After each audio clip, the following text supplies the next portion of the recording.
I'm Isabella and you're listening to Zeno. Each month, I have conversations with people from all walks of life about their personal stories of home, identity, and the search for belonging. I'm joined today by Reuben Christian, who is an edu-tainer and creative confidence coach. In 2018, he launched Dream Rehab, where he aims to help people build creative confidence. He is the co-host of the What Is This Behaviour podcast, where they speak with South Asians going against the grain. His latest creative exploration is singing and songwriting, and is working on releasing a music project, of which the process is still emergent. Welcome, Reuben. Thanks for coming. Thank you very much for having me in this beautifully zen space. I love it. How do you answer the question, where are you from? And what truths are missing from that answer? What truths are missing from there? My first reaction was laughter, because when I grew up, when someone's asking where you're from, you're never really sure what they're asking. Are they asking like, whereabouts are you from in London, bruv? Or where are you actually from originally? So I'll answer both. So I am from, if I take it back, my mother's womb, but moving forward, Stratford, East London, in Newham. Spent the majority of my life there. Moved there when I was year one primary school, whatever age that is. I've got dyscalculia, so I'm terrible with numbers, but year one primary school. And originally, like if we're looking at ethnicity, I'm Malaysian Indian with Tamil roots. And what's missing from that answer? That's such a great question, Isabella. What's missing from that answer is me going a bit more existential and saying I am simply from the collective energy that is the universe. And I happen to be a soul residing in human form with the rest of us. I think that hits the nail on the head, really. That's as good as it's going to get from me right now. I think what you're saying, it has a lot of power in it as well, because often when people want to find out a bit more about you and they don't know where to start necessarily, or, you have some people who struggle to go in deep too early. There's this kind of, where are you from? But really you want to just be quite open and say, this is what keeps me up at night. This is what motivates me. Yeah. And instead we get caught up these perceived roots, right? Yeah. Even the question itself is interesting, isn't it? Where are you from? Because it makes me then pose the question, like, what's the reason for asking? Is it for you to get clearer on where you can place me in your head so that you think you can understand me a little bit more, which is probably about safety and avoidance of the unknown? Or is it about judgment to make yourself feel, I don't know, different in a better way? We've probably gone too deep a little too early, I assume, but I think having two conversations with you already, I don't think small talk's going to be our thing, is it really? It's big talk or no talk. Asking someone where they're from allows us to label them. And sometimes I wonder why we need to do that, is where my mind's going. And by label, that can lead to assumptions about what someone's life experience is or what they might know. And I feel that comes from a need to feel safe in knowing things. Definitely. Feeling safe in knowing things. I never saw it like that. I think that's right. I've always seen it as fear of difference. I guess it's safety in knowing because someone's presenting you with an alternative approach to what life can be like, and you don't like that because it challenges how you've constructed your life. What's also just come to mind in this moment is that I wonder if it's also rooted in the need for belonging. So it's like if you go somewhere, you ask someone where you're from, and if any of that story resonates with your experience, there's already a feeling of connection, togetherness, potential belonging. I don't know. And I know that's a human need, so that would make sense if that was partly baked into the reason. Yeah.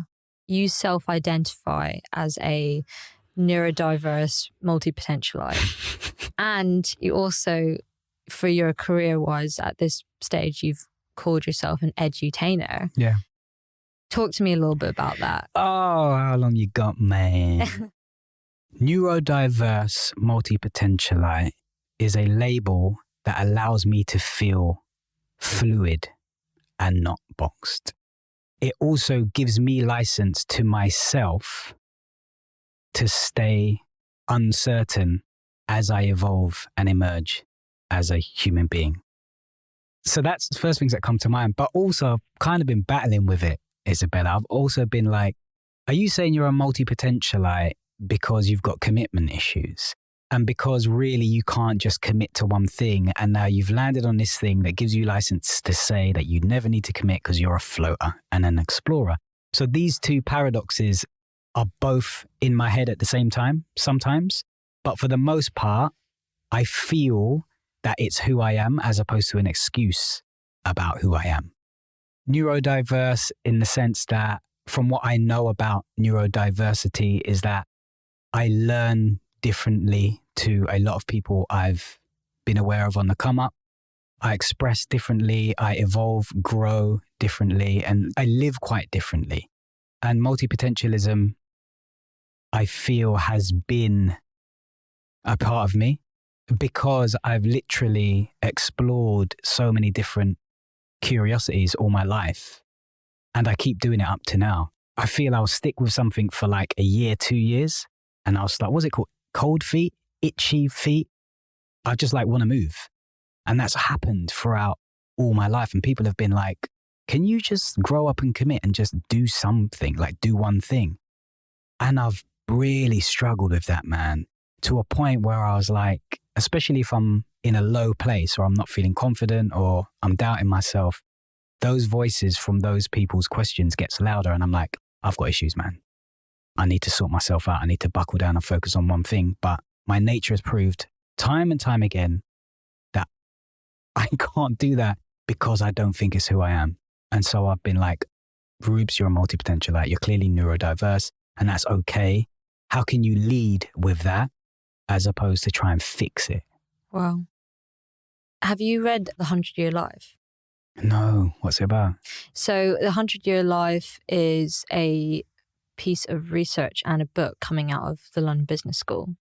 I forget the name of the two academics, but the argument is that for our generation and future generations. Us being? As in like... Gen Z millennials? Yes. Right. Because of how long we will be living and because of the construction of our economy and the way the market's going, technology, we are having to work for longer into our life than our predecessors ever had to. And with that, we will have multiple careers over our lives rather than traditionally you finish school, you finish university, you go into work, you stay at the same company and you work your way up vertically and then you retire. That model, these academics argue, is null and void now in the world that we live in. And if anything, the ability to be flexible, the ability to adapt and to take on new identities, build new networks, basically build different skills, exactly where we're going into the future. Yeah, I agree. I feel it's evolution. I feel it's survival. And so now I've given myself permission to pat myself on the back and say, you know what, on this one, Rubes, you've been right. And we talk about this a lot in the pod and in some of the work I do in the workshops and I co-facilitate. And it's really honing, especially with the young people, right? On the Soul for Tomorrow or the Samsung Not School project that I've been on. We always talk about certainty and how, especially first generation immigrant parents, right? Or older generation parents in general, they've been socialized with a whole different set of ideals. And that was true at that time, you know? So for them saying, listen, you need to go out and get a job that is secure, like a doctor, for example, that is actually bad advice now. Because since the digital revolution kicked in, especially, as we all know, the jobs that are going to be available in 5 years aren't even invented yet. So how do we prepare for that amount of uncertainty? It isn't with a rigid mindset. It's with a fluid, emergent mindset. How do we get comfortable in uncertainty? These are the questions that we're leading with. And this is what I feel we need to become better at doing and then teaching. And as you mentioned, with like first generation immigrant parents and that sort of thing, like it's such a point of conflict. Yeah. It's a huge point of conflict really because family just want the best for you. Yeah, it comes from love. It's a lot of the time, for the most part, it's rooted in love, right? Massively. But those vertical conversations is how my friend Almass, my co-host on What's His Behaviour podcast, frames it. I think it's a beautiful frame. And those vertical conversations up and down between generations, the more of those we have, the better our relationship with those people will be, but also just our general compassion for people that have come up in different circumstances will be as well. Yeah, and understanding the world better as well. 100%. That generation's built the world that we currently live in. Yeah. And we need to navigate. Well, we're trying to clean up, right? Yeah. I mean, they've achieved a lot in their way. No, they have. But at the same time, there is a bit of mess. Yes, absolutely. And talk to me as well about emergent strategy. Have you read it? I've listened to the audiobook, but I'd love to hear what resonated with you about Adrian Murray Brown's work. I think if any of my Enroll Yourself cohort are listening to this and end up listening to this, they will actually be proud of how far I've come with this. Because when I first heard about it, I wasn't really sold on it totally. So just to contextualize how I landed on Emergent Strategy as a book, which we done a book club on, is I was on an Enroll Yourself cohort, like yourself, 6-month learning journey. And at the end of that cohort was the start of the pandemics. But we decided to stay connected. And one of the things we wanted to do afterwards, well, the rest of the group more than me said, there's an amazing book by an amazing author, Adrian Murray Brown, who they're all massive fans of, her activism work, how she just approaches social justice, etc.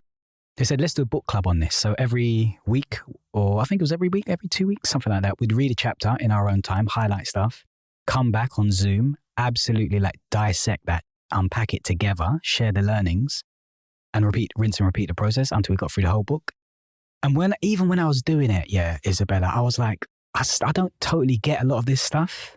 I don't understand what it means to take advice from a tree. What are you on about, man? Take advice from nature, live as nature intended. What kind of woo-woo nonsense is this? I've come from old school, man, get shit done, forget the moon and the earth rising and just do some work. But this has just really helped me get rid of a lot of that fairly unhelpful stuff. It's helpful at times, and then just look at life through a different lens. And the top line that I've learned from that book is that in order to deal with the amount of change we need to deal with to make a better world, we have to constantly stay fluid and support each other. And change is a very emergent thing. Activism is a very emergent thing. And what I mean by emergent is the process reveals itself once you're in it. You can't do a 5-year plan on what this project is going to look like or what this change is going to look like. You can have your ideals and goals that you work towards, but the route by which you get there is constantly changing and we need to adapt. It's totally emergent. Maybe I've butchered it, but to me, that's what I feel it was about. And that's the main thing I learned from it. And then projects after that, relationships after that as well, has all been approached through an emergent lens. What is this behaviour podcast came after Enroll Yourself, after the Emergent Strategy book club. And I've made sure a lot of how we are running that or exploring that is emergent. And I would say Aaron and Almass are on the same page with it, even though maybe they haven't been prior. I know Aaron's struggled with emergence more than Almass. Almass is a lot more fluid, but myself and Aaron are on board with it now. And how do you think learning from that book and starting the podcast, how do you think it's reframed things for you? I completed my second journey of therapy not too long ago, a couple months. So when I say I completed, I was like, okay, I'm back in therapy again. We worked through the issues I needed to work through and I'm clear and I'm balanced. Let me save 50 quid a week and go back out to the world. It's can we take a break? Just for a few months. It's gotta save. Yeah, I'm good, Kevin, that's my therapist. I'm good, bro. And he's like, yeah, you are. Go on. And what we concluded is that I feel I'm a lot more peaceful, a lot less stressed, a lot more fluid and open to change than I ever have been. I've taken the blinkers off with old school dogged determination. I'm going to do this thing at all costs. Anything that gets in my way is going to get trampled down like a steamroller. That's how I used to be. But embracing this way of being holistically in the world has just afforded me more peace, more openness, more compassion, just a better ability to constantly pivot. I'm a lot less stressed. It's like, oh, we're planning to do an event. Oh, the event got cancelled a week before. Okay, cool. Let's pivot. What can we do next? And I literally expect everything to always not go right. And it might, do you know what? It might even be a coping mechanism. I don't know, but whether it is or it isn't, it's a beautiful way to be for me right now. It sounds like despite the pandemic, you've been able to face things in a more resilient way. Yeah. 100%. Well put. I think it offers more resilience. And it's interesting that you say you're able to approach things with more empathy as well. It seems from, I mean, I haven't finished Emergent Strategy, but it seems like there's this, I hate to say like divine feminine approach, but it's moving away from individualistic approaches. And as you say, like, what is the tree like? You know, like mimicking the natural cycle of things. Which is how I would say biologically and spiritually, we are supposed to live on Earth as human beings. We've sorry, I'm allowed to swear on this. Yeah, We've screwed ourselves. Yeah. We screwed ourselves, man. And it's about getting back to who we are.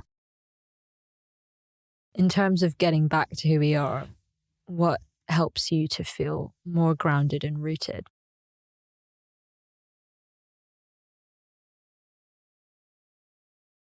Silence. I mean, that big pause was telling. Taking the time to reflect a lot more is helpful. I read a quote on my friend's Insta the other day, and he's obviously got this from somewhere else, but it was something along the lines of life is understood in reflection, but lived in forward motion. And what I do now is I'm not sprinting anymore. There's sprint times. It's like interval training. You have a sprint and you're like, cool, let's reflect, have a rest, understand what we might need to change, then go, sprint again. So I'm more that than I am a full-time sprinter. And that's a beautiful place to be right now. It worries me sometimes because sometimes I'm like, can you just get back to the old you that was so certain about something when you put the blinkers on and you just went and got it and done it? But I can't access that anymore. It just doesn't work anymore because I know where it ends up. And I won't let myself be like that. I think there's an important distinction as well between certainty and control. 100%. Because as we've discovered in like the last year and a half or however long it's been, I don't even remember, there is no certainty.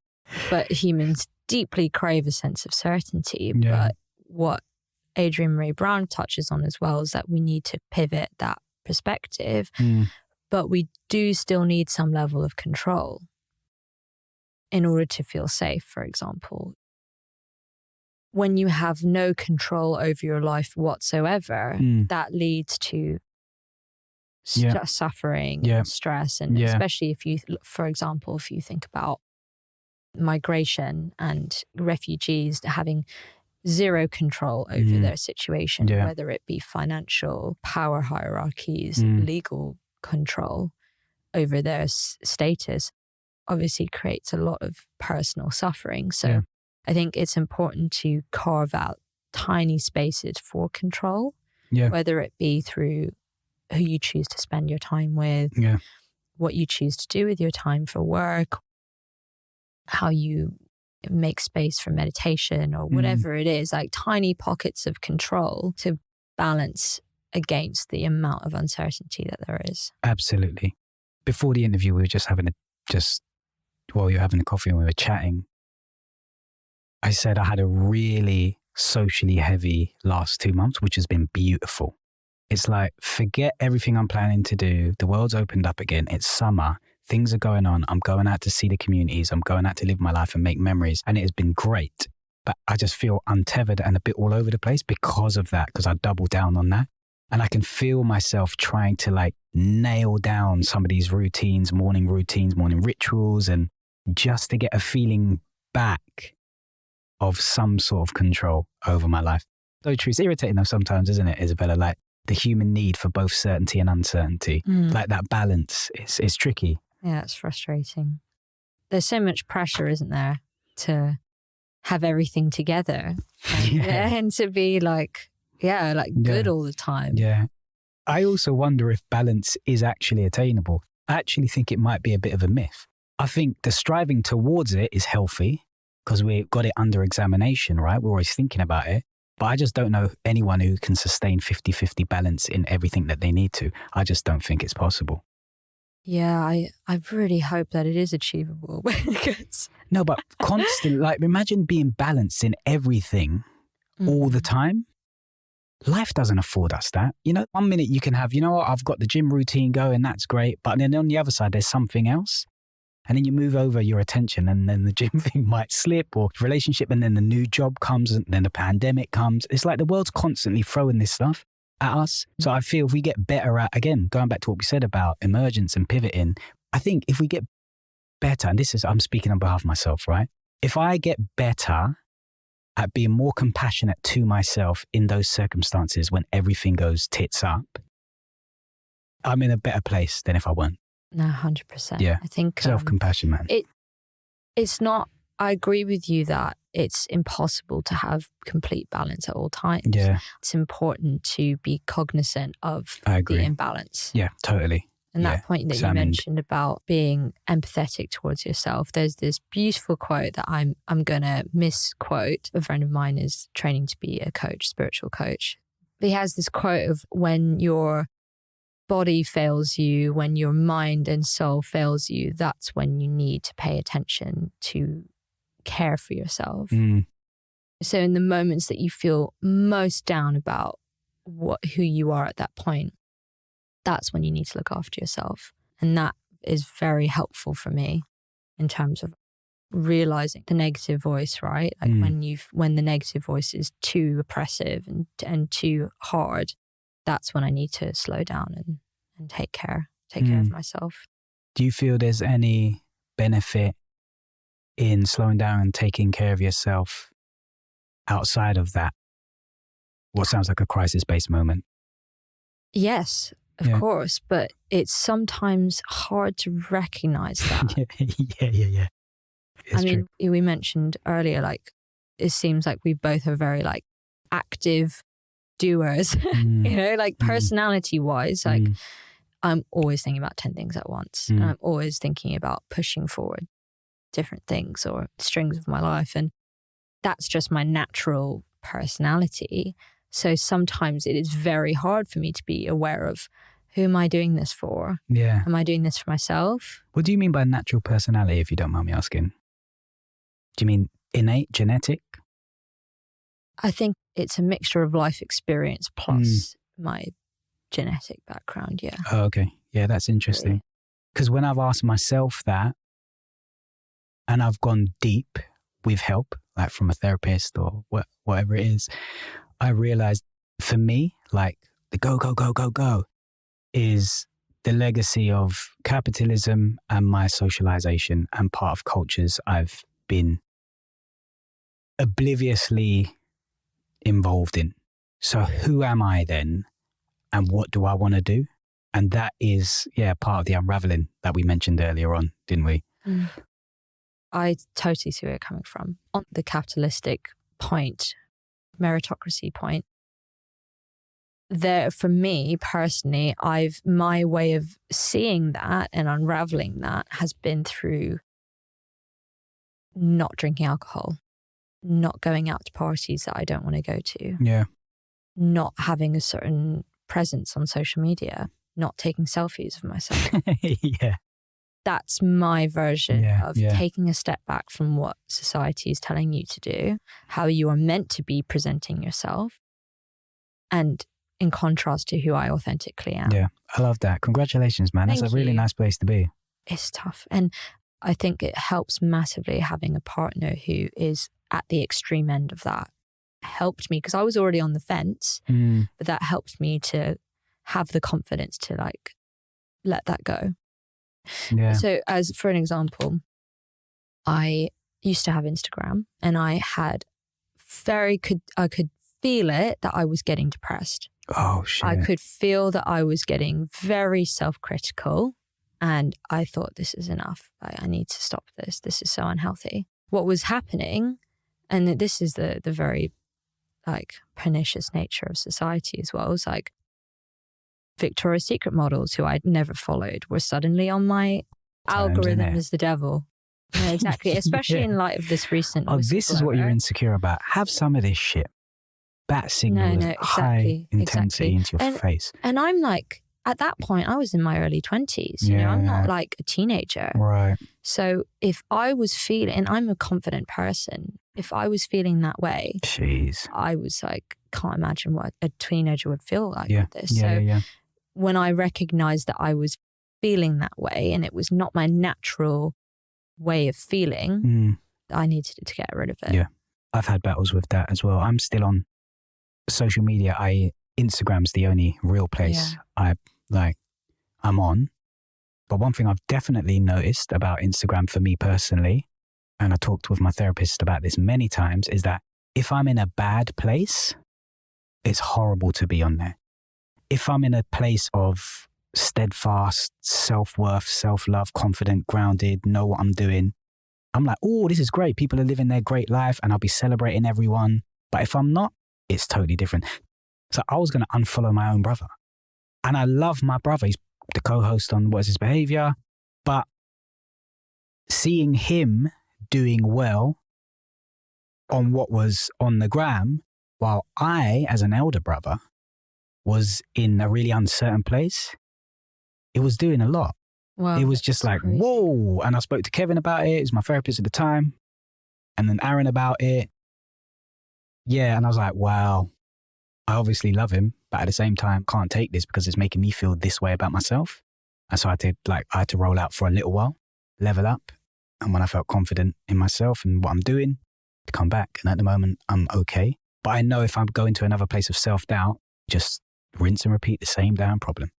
That's fascinating that you have that level of awareness about exactly, obviously with Kevin's help, but like an awareness of what the triggering points are, where this is coming from, right? Yeah. I think that's so important. Yeah. And I think that's why we get into a lot of pickles, man. To have this self-awareness, to know what triggered you and differentiate from it being a trigger as opposed to it being a full truth is so helpful. You can sit with it for a little while, understand what it is, put it aside and deal with it, and still maintain good relationships with yourself and with other people. And yeah, you're right. It does take time to get there, but I guess I've been putting in the work and I feel I'm en route to getting better at that stuff. That's beautiful. What does home taste, sound, smell feel like? Oh, wow. No prep time, eh? Okay. What does home look, taste, and feel like? And smell like? Okay, it feels slightly warm, not overly sweaty, but slightly warm. The warm where you can take your socks off, be in shorts and t-shirt and not feel that you need extra layers. It smells homemade cooking, and I picture myself in the front room when I was a little bit younger and my mum, or coming into the house when my mum's cooking and the family are kicking about. Feel, I've said it kind of warm, look like, it looks like a buzz of energy with more than just myself in that. So it looks like there's people there. Some are family, some are friends. And it looks like laughter. And it looks inappropriate at times with close friends. But it's the balance of being inappropriate and being honest with each other. That's beautiful. Yeah, is it? I don't know, man. Like, that's what it is. What have been your earliest memories of feeling like an outsider and feeling unbelonging? I came to my primary school half a year late in year 1. And I remember coming in, it's in Stratford, Newham, a school called St. Francis of Assisi, a Catholic school. And we'd moved from Limehouse to Stratford, and I'd joined this school and I didn't know anyone. And in year one, you're not aware of social class, you're not aware of race. So that's out of the question, right? I just felt like everyone in this space knew each other and I was new. That's probably my earliest memory of feeling like an outsider and othered. I've had loads since then, obviously, being a South Asian person in London within a predominantly white industry, that is the arts and creative world. And especially as I navigate different intersections and I keep reinventing, yeah, I do feel like an outsider quite often. And I think I've made peace with the fact that I'll always be feeling like that if I'm true and being authentic to the speed at which I evolve. Can you go into a little bit more? Yeah. So remember earlier on, I mentioned like usually about a year in, maximum 2 years, I'm like, I need to change. And so when I need to change, it's because I've outgrown the space I'm in, whatever that space looks like, whether it's an emotional space or a professional space. So I need to level up. And when I level up, it's like going back to something we learned in emergent strategy about, is it lobsters when they shed their skin or their shell? There's a time where they're shellless and totally vulnerable. And putting vulnerability aside, just going back to feeling othered and different. I go into a new space and I'm like, I don't know people here. I don't know what I'm like in this space. And so I feel alone. But usually that subsides after a little while because you make connections, you find new tribe, you understand how you operate in this space and you don't feel as alone.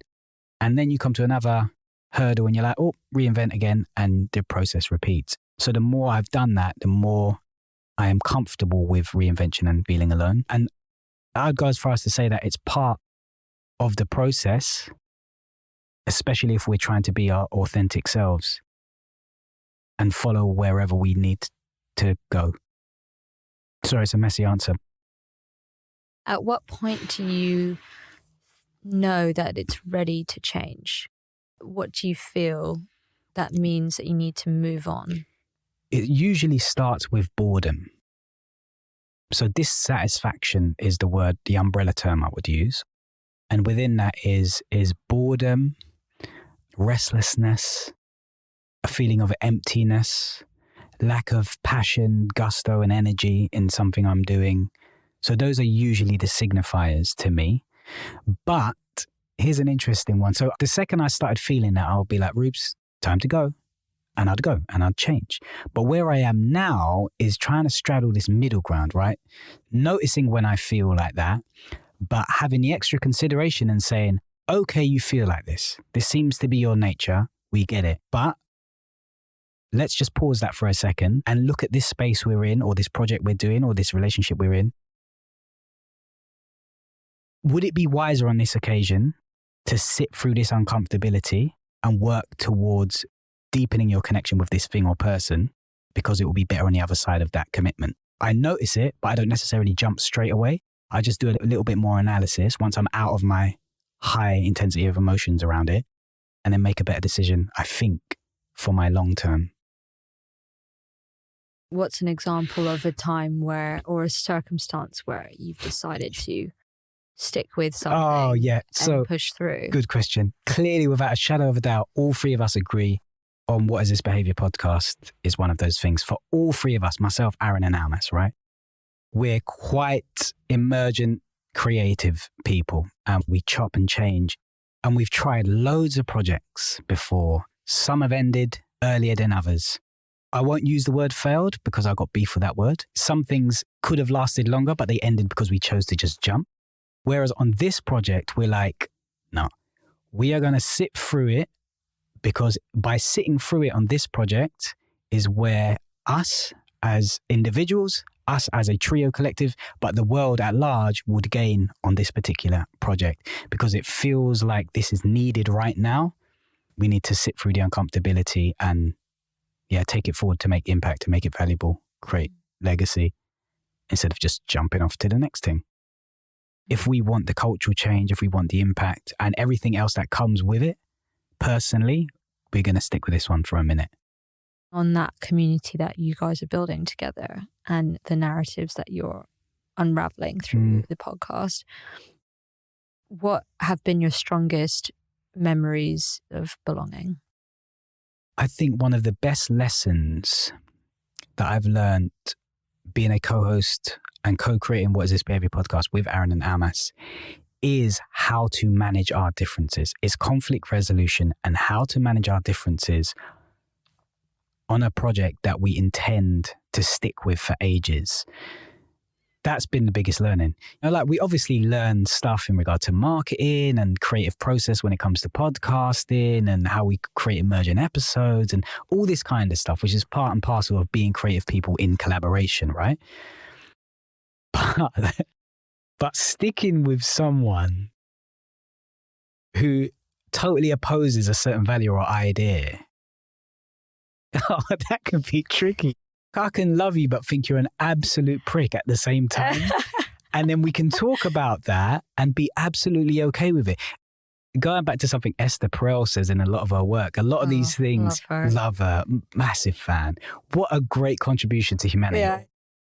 Going back to what she says a lot of the times, like certain things are not problems to be solved, but are just paradoxes to be managed. And that is so apparent when you're in long-term relationship with people, especially in like projects that are close to your heart.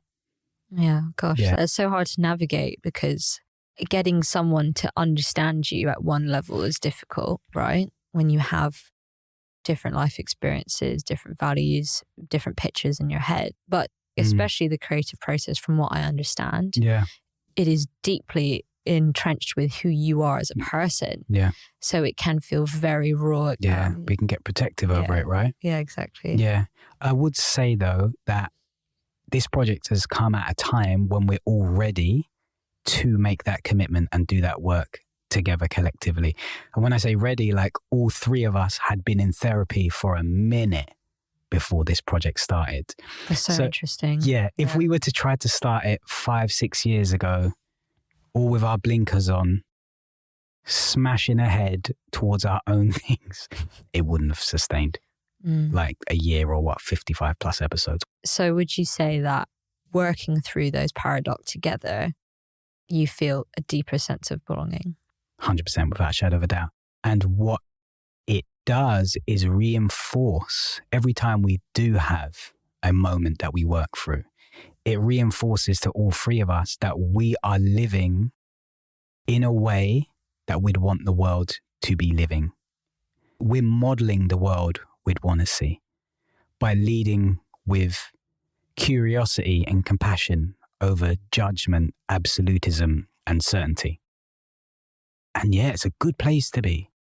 And if our listeners and the communities we're part of, or the attendees to our workshops and whatnot, can understand that, I'm happy with that, you know, regardless of other outcomes. That's a good contribution. In terms of like your North Star, what are you challenging? What am I challenging with the podcast, with that project? Yeah. Yeah, I am baked into my North Star is the desire to help people move towards their more authentic self, which is the journey I feel I've been on forever. And so by speaking to different South Asian people around the world that are going against the grain, what we mean by the grain in this context is South Asian stereotypes. So you need to be a doctor, you need to be a dentist, etc. By shining light on people that are from this community that are not doing that, what I feel we do is give license to the next generation, especially. We paint a picture of possibility outside the realm of what their programming may be culturally. And for me, that allows people to ask more questions about who they are, what they want to do. And to me, that process, that's an inquiry on authenticity. And so that's how it's aligned to my personal North Star. But for me, authenticity and moving towards our higher self, as opposed to our performative self, is what I'm trying to do, man. And why is authenticity so important to you? I wouldn't even know where to start, but I'll try and say that every single human being on this earth is utterly different. A totally unique lived experience, even if they're identical twins. How they experience life is utterly different, right? And there is so much we can all learn from hearing people's stories. And there's so much, like, the world is a richer place when we embrace how diverse it is, when we give license to people to unapologetically be themselves. I just feel authenticity is a key to our liberation, is a key to peace, it's a key to love, it's a key to compassion. And living a life that is inauthentic, I would argue, is somewhat a wasted opportunity. Because we're only here in this human being form, which is an arguably quite an irritating form to take, isn't it? If you compare it to the piece of bird. Like, it's already a struggle at the best of times. So can we at least live it honestly? It's a muffled answer. I think you put it beautifully there. Like, if we look at you, right? I'm sure there's so much about your experience, your values, everything that's made you who you are, that will be so helpful to evolving our species as well as the actual world, that if you were to try to fit into some sort of mold that you think you should, we all lose out. We all lose out on that richness that you have to offer, whatever that is. Yeah, absolutely. Yeah, and I feel so fucking strongly about that, man. That's why trying to get in with younger people, there's prevention over cure there, right? And I've heard, and I don't know if this is... No, honestly, right? Yeah, it's like, I've heard that over the age of 30, cognitively, it's harder to shape our brain into new actions and ways of being. It's harder to undo patterns after the age of 30, cognitively. So if we can get in early and give younger people more options to go in better directions, just change the sail of that ship ever so slightly, they'll end up somewhere totally different. And that's important. Because trying to do this work with people over the age of 30, oh man. Yeah, it's difficult. Yeah, and sometimes it's a little bit too late. Because with some people, they will give in, right? To me, that is spiritual suicide. It's actually choosing death while you're alive. You're like, okay, life is in this direction where I know I want to go, but I can't take the pressure and everything that comes with the story. If I choose this path, I'm going to kill a part of me and I'm just going to zombie through life doing this other thing. And I'm going to live for the ideals of others. I just think it's actually quite triggering for me, because I can actually feel myself being tense in those, now a little bit. And in those scenarios where I've witnessed that happen, and I need to get better at this, Isabella. It's like my reaction is it's not the normal, sensitive, open-minded facilitator that I operate in. A lot of time, it's just full shutdown, zero tolerance. No, I'm not hearing it. No, in order to get out of that or get someone out of that scenario. Yeah, because with my parents and with a lot of the other parents that I know that were providing that attention to their kids, if it's rooted in love, if it is, sometimes it's rooted in the parent's ego, right? They want to maintain face with their circles or whatever. But if it's rooted in love, if you end up doing well in what you choose to do, they'll be relieved, because it's about safety, you know? And with my parents now, they're like, oh, I'm the eldest of three. But I had to put that battle up so hard to a point where my parents gave up. I wasn't caving in, and which opened the doors for my brother and my sister to go down creative paths. And now, whenever we do something, they're like, oh, my kids are doing so well, look. And they go around telling people at church and all the bloody aunties and uncles. I'm like, shut up, man. Just in time, right? But going back to navigating difficult conversations, it is so much about negotiation. It's so much about understanding someone else's worldview in order to communicate what you need. Very true. I think the frustration really kicks in when it becomes less of a democracy and more of a dictatorship. Then what the hell? Where do we go from here? I'm leading with curiosity and questions about you. You are not doing the same for me because you're just not willing to budge. Yeah, that's when you have to accept what their likely response will be. And look after yourself. Yeah, very true. Yourself. I agree with you there. What advice would you give to someone who feels that they don't belong or that they don't fit in?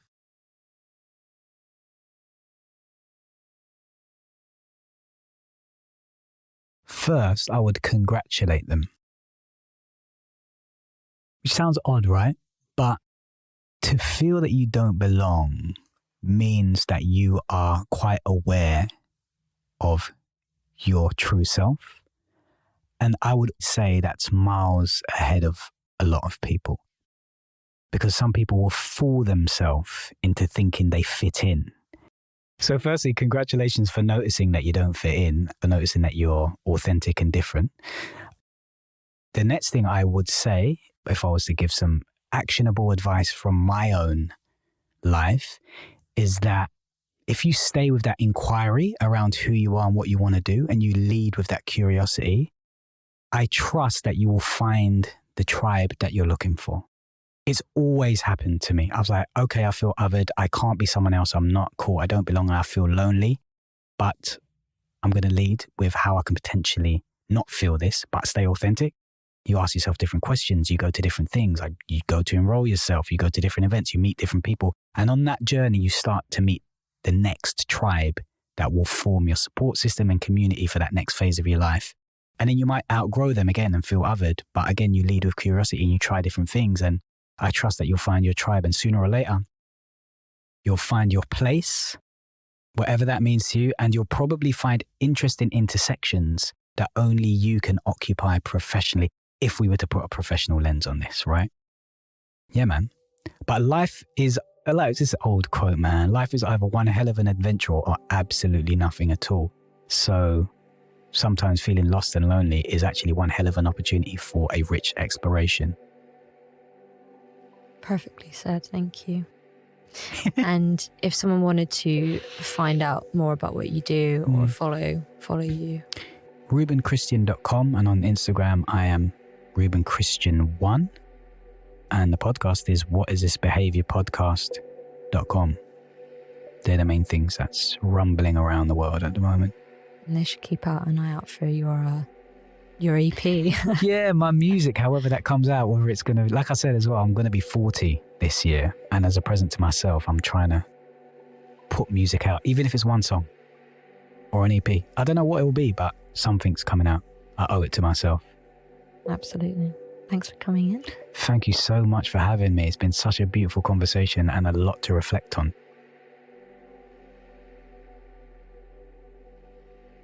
You've been listening to Zeno.